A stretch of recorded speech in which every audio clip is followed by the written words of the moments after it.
the future king may have enjoyed the privileges that came with his status as a royal.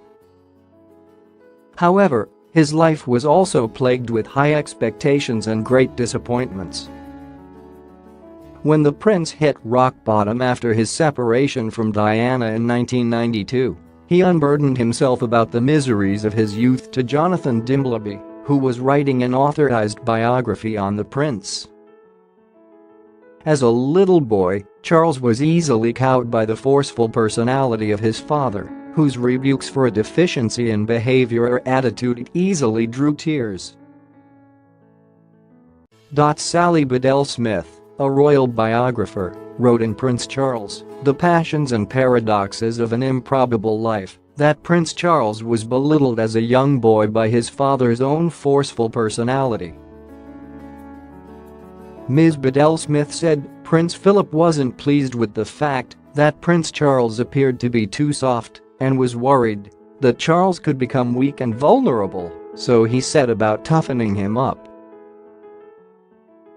Asked in an interview, when he was 20 years old, whether his father had been a tough disciplinarian and whether he had been told to sit down and shut up, Charles answered without hesitation, the whole time, yes. The unintended result was that Charles retreated further into his shell and had no other source of male reinforcement in his early childhood. His paternal grandfather had died before he was born, and one of his greatest regrets, Charles later said, was not having really known his maternal grandfather, King George VI, who died at age 56 when his grandson was just 3. My grandmother was the person who taught me to look at things, Charles recalled in the biography. He would later become a passionate amateur painter and architecture critic, in part thanks to her influence. Once when Charles tried to share his excitement over the Leonardo da Vinci drawings in the library at Windsor Castle, his parents and siblings were merely bemused. As Jonathan Dimbleby later recalled in his book, Charles felt squashed and guilty that he had in some indefinable way let his family down. In Charles, The Destiny of a Prince, the BBC documentary reveals how Charles's loneliness during his younger years would still remain in his later life, especially during his marriage to Princess Diana.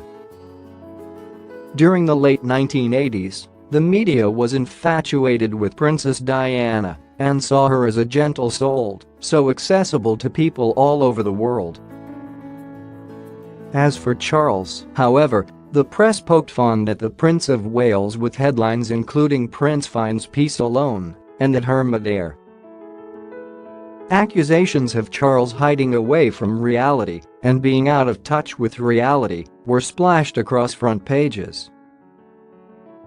Diana was vibrant, keen to visit places and do things, to go to parties and receptions, balls and plays. She wanted to be around people, to see and be seen. Charles, on the other hand, was a classic homebody. He was content to putter around his garden and socialise with a few close friends. Well into his 1970s, Charles continued to complain about the unhappiness he had felt during his younger years. His cousin Pamela Hicks observed, "He can never leave anything."